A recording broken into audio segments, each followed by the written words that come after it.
Rio Lisboa rolando. Volta Bolsonaro! Epa! Volta Bolsonaro! Volta Bolsonaro! Volta Bolsonaro! Volta Bolsonaro! A presidente estava enrolando aqui, falando um pouquinho, mas todos nós estamos esperando aí a sua palavra final. O Valdemar falou, e eu acabei de acabar nesse momento. Estou doutrinado, né? Assim eu não erro de jeito nenhum. Ó, presidente, a palavra é tua. Os colegas aqui estão aqui principalmente por causa do Valdemar. O Valdemar convidou por essa ocasião aqui, que está me lançando como secretário de Relações Institucionais e Internacional do partido. Graças ao meu trabalho, que eu tive 1.840.000 votos. Então, brincadeiras à parte, né? Eu te agradeço. Eu estava falando do absurdo também que é não poder estar no mesmo local o presidente de partido e o presidente de honra, né? O principal cabo eleitoral do partido. Mas a gente fica muito feliz de ainda contar com a presença do senhor. Tem mais uns 15 anos aí para gastar, não tem? Carreira aí de bola sola de sapatos? Tem. Só mais 10? Tá tranquilo. Livre de vocês vai ser. A presidente, se quiser dar uma palavrinha aqui, falar alguma coisa, estava comentando, comparando a eleição americana, a agenda woke. Não, mas eu terminei. É que ele gosta de pegar inspiração. É capoeira de deputado, ele gosta de pegar inspiração, enquanto o outro está falando, ele fica anotando. Aí depois ele vem falando em cima. Essa daí eu já aprendi também. Mas eu estava pincelando aqui que com a união, né, o Trump, ele estava de braços abertos para todo mundo, inclusive o pessoal que no passado era de esquerda, e ele acabou abraçando nessa campanha eleitoral. São pessoas que inclusive vão ter destaque dentro do governo dele. Eu estava falando do Bob Kennedy, acho que é o mais conhecido, o principal, mas tem vários outros ali. O senador Marco Rubio é positivo, é descendente de cubano. O Marco Rubio, ele é da Flórida. O Rick Scott, que talvez seja o líder da maioria, que é o que dizem, né, lá nos Estados Unidos, é o 02 de Washington DC, talvez seja da Flórida. Então a comunidade estrangeira, né, os exilados, os cubanos principalmente, alguns venezuelanos e brasileiros estão com muita moral. Inclusive todos aqueles que abraçaram a causa do Brasil contra a censura, Richard McCormick, Marjorie Taylor Greene, Maria Elvira Salazar, me ajuda aí, o próprio senador Rick Scott, mas quem aí? O Chris Smith, todos eles aumentaram demais a votação. O Brasil, ele é a quarta nacionalidade mais presente nos Estados Unidos. Nós ficamos atrás dos mexicanos, que são 11.200.000. Depois vem os indianos, com cerca de 2.900.000. Depois os chineses, com 2.700.000 habitantes morando nos Estados Unidos. E em quarto, os brasileiros, com quase 2,1 milhões. Mas a expectativa é que esse número seja maior, se você considerar ilegais, e os filhos de brasileiros que quando nascem lá em solo americano, são americanos e não entram nesse cômputo. Então, Nova York, Boston, Miami, Orlando, Atlanta, são locais em que os brasileiros podem decidir a eleição. E não só a eleição americana, também a brasileira. A gente pretende agora, com a Secretaria Internacional, ir lá e fazer campanhas para a regularização de título de eleitor, a aproximação das pautas do Congresso Nacional, para que essas pessoas estejam mobilizadas. A gente está falando de quase de 2 milhões de votos, que foi justamente, né, praticamente a diferença da última eleição presidencial aqui no Brasil. Então tem muito trabalho a ser feito. A esmagadora maioria dessas pessoas, elas não votam na eleição brasileira e a gente tem esse trabalho aí para fazer. Presidente, acho que a palavra aí está com o senhor.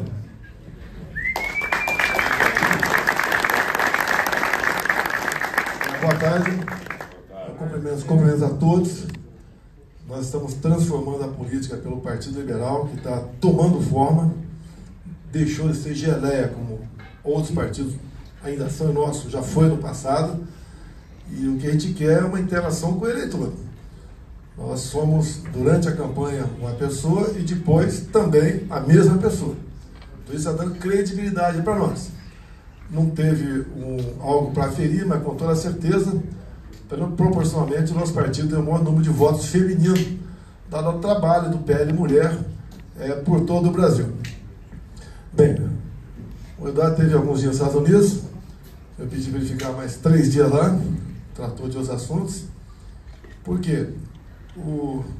Os Estados Unidos é a maior democracia do mundo, é a maior economia do mundo, é a maior potência militar do mundo, e eles projetam poder. Tem uma passagem minha, eu tive 2 anos com o Trump, um excelente relacionamento, muita coisa pré-acertada. Infelizmente, houve uma catástrofe em 2020 e ele perdeu a eleição lá, que não é o caso de entrar em detalhes aqui, todo mundo tem noção do que deve ter acontecido. E ele passou 4 anos perseguido, ameaça de prisão, e venceu isso. Lógico, a diferença minha para dele é que ele é um bilionário. Eu não sou nada economicamente falando, só essa diferença, mais nada. Ele tem um carinho especial por mim. Você conhece os amigos nos momentos difíceis, tá aí no mundo afora, alguns chefes de Estado, tá, que mantiveram um relacionamento comigo. Como da Hungria, dispensar falar, tendo visto eu ter curtido umas férias com esse pessoal há pouco tempo, e o pessoal queria saber o que estava fazendo lá. Fui lá fazer uma pizza com ele, tá certo? E tudo bem. Então o que acontece? A projeção, a marca do americano que o Trump vem dizendo é a liberdade de expressão. Eu duvido que o Trump, assumindo, o X venha ser bloqueado aqui no Brasil, por qualquer motivo. Agora, uma coisa importante, eu sei o meu lugar. Eu, enquanto chefe de Estado, até fiz uma declaração economicamente falando. Nós estamos nos Estados Unidos como o Paraguai está para nós. Então não é eu sou o presidente igual a ele. Ou você tem humildade e cultiva amizades e busca dias melhores para o seu país, ou você vai viver na pomposidade, achando que nunca vai acabar o mandato de presidente ou de deputado também, ou senador. Bem, o Eduardo tem um bom relacionamento com a família Trump há algum tempo. Quando lá atrás eu cogitei ele ser embaixador, foi um escárnio da imprensa, fritador de hambúrguer, não sei o quê. Mas é inacreditável. Por exemplo, quem me acompanhou na presidência viu o meu relacionamento com o embaixador de Israel, o coronel Shelley. Ele tinha carta branca e entrar falar comigo sem falar com ninguém. Eu dei essa ordem. E ponto final. Assim como alguns outros embaixadores. Porque sempre quem está na portaria ali quer dar uma de galo, né? Não, já pediu audiência, já falou, quem é você? Então a gente fizemos esse bom relacionamento e fica marcado para sempre. Espero ser convidado por ele. Espero, não sei se vou ser convidado ou não, né? Se for, vou peticionar ao TSE para ver se eu posso ir lá acompanhar da esposa, né? Na posse dele. Se não convidar, paciência, tem seus motivos lá. Acredito que seja convidado. Bem, quem vai decidir se eu vou ou não é a Sua Excelência Alexandre de Moraes. Okay? 2 anos, não teve golpe ainda. 2 anos para pôr um golpe. Não tem nenhuma fotografia de um soldado na rua, tá? de um general aí levantando a espada, nada. Mas o que eles querem? É nos aniquilar. Querem destruir o PL. Quando nós peticionamos o PL 22, baseado em resoluções, em normas e leis, em poucas horas, um indeferimento, um despacho muito grande e uma multa de 22 milhões. Se nós recorrêssemos do indeferimento da petição, a multa passaria para 200 milhões, quem sabe a cassação do registro do PL. Isso é a democracia que a gente vive aqui. Entendam, ou a gente vai cada vez mais afundar nesse poço da arbitrariedade e da perda dos nossos direitos aqui no Brasil. Acredito que dê para mudar. Se não acreditar disso, não estaria aqui, ou estaria do outro lado, que é muito mais cômodo, não ia ter quase problema nenhum, não ia estar esperando tocar campanha em casa para ser detido pela nossa gloriosa Polícia Federal daquele ministro. Bem, problemas nossos aqui. Quem é mais velho deve se lembrar em 2002, uma campanha massiva, a internet era muito fraca ainda, você usava a internet pegando o cabo telefônico e ligando o teu laptop, levava alguns minutos para a internet entrar no ar, mas o PT usou aquele momento praticamente atacando PFL, MDB, PP, entre outros partidos, que nós queríamos acabar com todos os direitos trabalhistas. Era um projeto do então senador do Dornelles, que flexibilizava a CLT. A CLT está toda ela, os direitos estão todos lá no artigo 7 da Constituição, não tem como você alterar aquilo lá. O que era flexibilizar? Uma mulher estava em licença gestante, ela podia interromper e pegar o resto depois de algum tempo. O patrão podia negociar com o empregado, se ele quisesse, adiantar a parte, desse o terceiro para ele. E assim por diante. O PT usou isso como se nós tivéssemos querido acabar com o 13º, fundo de garantia, hora extra, licença gestante, e pegou.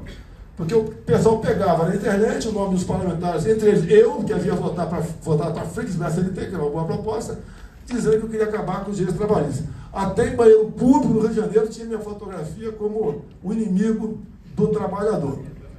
Muitos foram abatidos, o PT foi a maior liderança, fez a maior bancada por ocasião das eleições de 2002, e assim sendo, elegeram João Paulo presidente da Câmara. Bem, um tempo depois, o PFL e o MDB, a metade da bancada nossa, tá? Bem, teve um problema depois, João Paulo renunciou, e tivemos eleições. Luiz Eduardo Grignal de um lado, Severino Cavalcante de outro. Luiz Eduardo Grignal, aquele cara da Comissão da Verdade, dos direitos, do desarmamento, quem achava que foi torturado buscava ele por qualquer motivo, ganhava uma pensão sem pagar imposto de renda, e o prêmio ia para o escritório dele. Era esse cara aqui. E um cara, de certa forma, inteligente, advogado do PT. Ele que abafou o caso Celso Daniel. Outro lado, Severino Cavalcante, faleceu há pouco tempo. Era o pai do nepotismo e do clientelismo. E eu vim candidato a presidente para exatamente poder derrotar Luiz Eduardo Grignal. No YouTube está o melhor discurso do Bolsonaro, onde eu dissequei a questão dos direitos trabalhistas, que lá atrás teve o dedo do Luiz Eduardo Grignal. Tanto fomos vitoriosos que no segundo turno, Luiz Eduardo Grignal teve menos votos que no primeiro, Severino acabou sendo presidente da Câmara. Por pior que fosse Severino, era infinitamente melhor que Luiz Eduardo Grignal, o advogado master do PT. Problemas no momento. Estão agindo da mesma maneira que foi na PEC meia dúzia por um. Não adianta você discursar para quem está na ponta da linha, que a maioria não vai entender. Ele acha que ele pode trabalhar 4 dias por semana e tudo bem, o patrão não vai diminuir salário, não vai ter problema nenhum, não vai encarecer o produto, entre outras coisas. Bem, quem está contra isso? Eu te falei com alguns deputados, discursando. Você tem razão, mas você está dando um tiro no pé.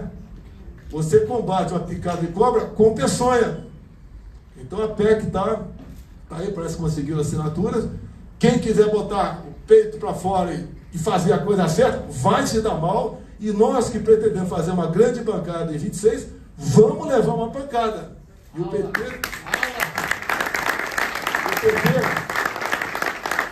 está buscando que essa PEC uma sobrevida, porque eles se acabaram. Eles municipais mostram isso aí, se acabaram. E eles têm que renascer das cinzas. Como? Jogando um contra o outro, como a massa do Brasil, empregado contra patrão. Então, o que eu acho que ele deve fazer? Muita cautela, não adianta fazer notinha na imprensa, editorial, carta leitor de jornal, discurso na internet, discurso da Câmara. Cada discurso, vocês estão na linha movediça. O que eu acho que pode ser feito? Olha, peçonha com peçonha. Começa a falar, já que ele quer resolver o PT na canetada, por que não resolver a questão do salário mínimo também? Por que não botar na PEC 10 mil o salário mínimo? O que é mais importante, vocês têm que provocar o chefe do executivo, que é o chefe da esquerda. Ele tem que se pronunciar sobre essa PEC. A PEC tem que ser de autoria dele para resolver esse problema. O que eles pregam é o seguinte: você vai trabalhar menos e ganhar a mesma coisa. E como vai faltar vaga, né? Porque o cara vai trabalhar 4 dias na padaria, alguém tem que suprir os outros dias. Tem que empregar mais gente. Ele tem que ser o pai dessa criança. E resolver a questão de uma vez por todas do salário mínimo. Jogar o abacaxi para ele resolver. E nós sabemos que não é na canetada, não é na votação de uma proposta que a gente vai resolver o problema. Que é mais antigo aqui. Deve ter pego a história da PEC 300. É a mesma coisa a PEC 300. Tá? Que foi uma confusão que quem se mostrava contra apanhava até não querer mais. Havia caravanas de policiais de todo o Brasil para cá. Ou seja, o que é a PEC 300 mais ou menos? O melhor salário naquele tempo era da PM de Brasília, estava aqui. Então os estados que ganhavam aqui, todos iam chegar até o topo, e essa diferença quem ia pagar era a União. Naquela época, estimava-se 50 bilhões por ano a diferença. Hoje seriam 100 bilhões por ano. E toda vez que aumentasse a PM de Brasília, a PM do Rio não ia aumentar, porque essa diferença era coberta pela União. Então essa era a PEC 300, muito bonito no papel, né, como é de casamento de fadas, que ninguém vai ter problema nenhum, vai ver em paz e harmonia e amor a vida toda. Voltamos a essa situação. Com toda certeza alguém deve ter ideia melhor do que a minha.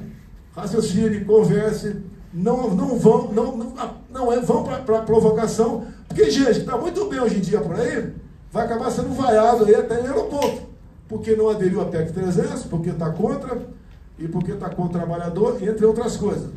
Dá para resolver com inteligência, audácia e jogando a regra do jogo do PT.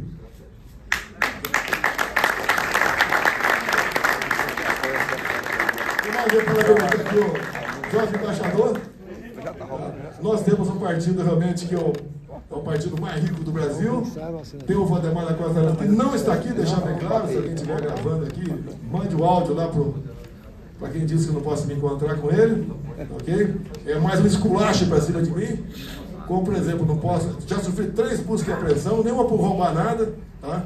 Para buscar passaporte, para buscar cartão de vacina. Porque o meu filho Carlos participava da ABIN Paralela, uma porcaria do programa lá que dá uma...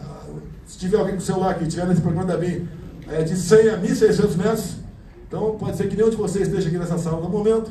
E por que nós queremos saber onde estava tal pessoa em tal lugar? Se o programa não grava nada, não vê nada, só diz se você está numa distância muito grande, né, entre o que está sendo buscado pelo sistema. Tá? Então, nessa terceira busca e apreensão, a PF chegou às 7h30 da manhã em Mambucaba. Pela primeira vez na vida, vocês estão ouvindo falar 7h30 da manhã, não foi 6 horas. Porque na live no dia anterior, que deu 500 mil pessoas assistindo, que eu falei que ia pescar, os caras esperaram eu sair para chegar e usar o último tipo de equipamento, até com o rotor-router em esgoto, para saber se eu tinha alguma coisa escondida lá. Não acharam e não vão achar, porque não tem. Os caras querem o motivo para te sacanear, para te constranger. Até naquele dia, falar que eu havia fugido de jet ski. Da minha casa até o ponto, tem que ser carro 200 metros, fugido de jet ski. Falaram que na casa do meu filho Carlos foi encontrado uma laptop da BIM. Não foi na casa dele. Foi na casa de um coronel cuja esposa trabalhava na BIM. E não foi naquele dia que eu importunei baleia, nem engravidei nenhuma baleia lá em Mambucaba também. Essa missão para outro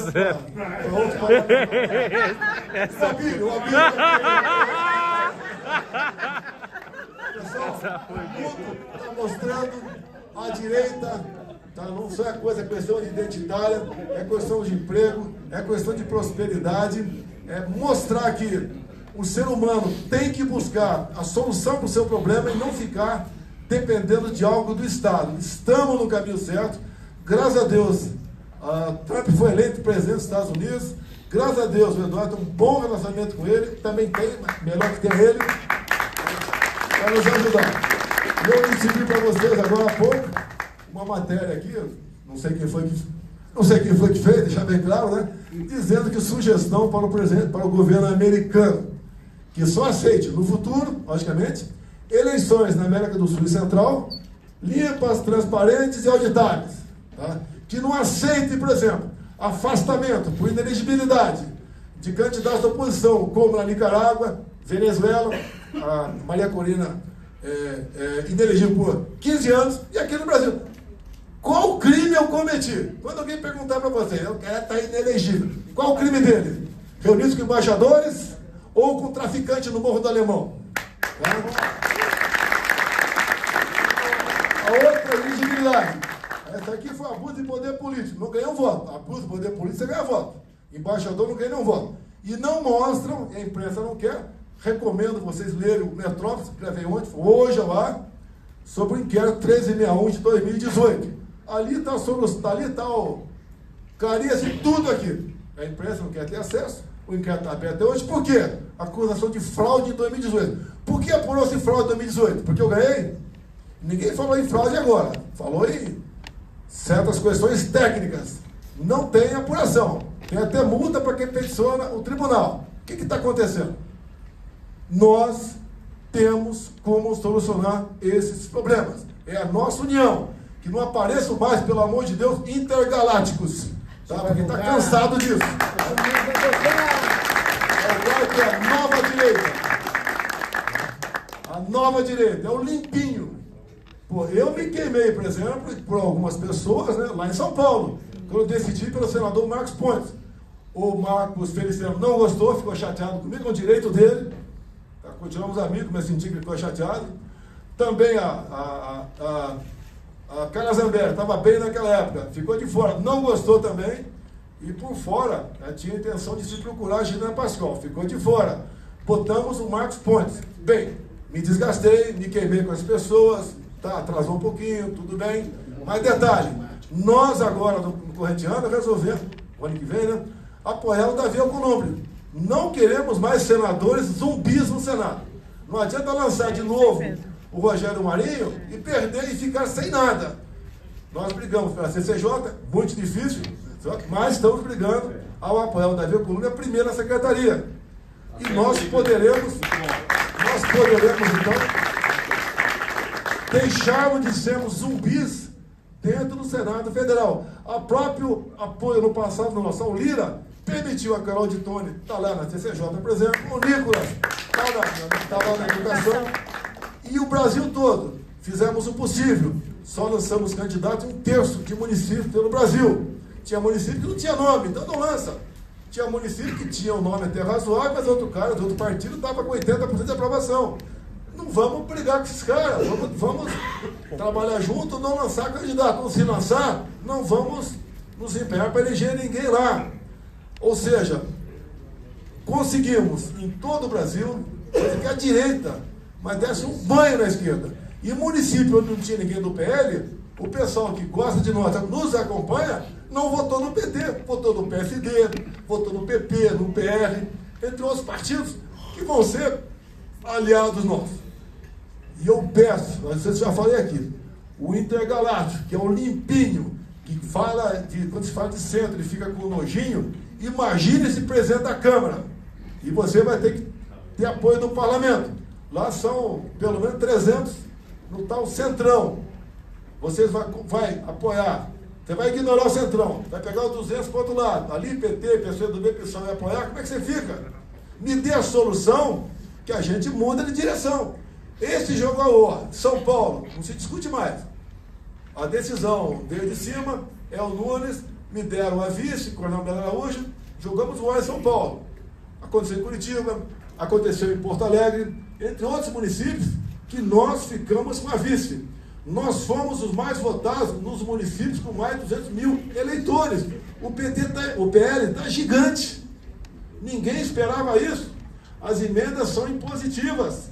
A canetada do Supremo não foi por transparência, foi para obrigar o parlamentar a fazer como fazia-se no passado, que o parlamentar que quisesse liberar a emenda tinha que votar o que o executivo quisesse ou não liberava emendas. É isso aí. Sim, é fazer valer a força do parlamento, que é, no meu entender, o poder mais democrático que tem para a gente sair desse lamaçal, dessa linha movediça que o Brasil se encontra no momento.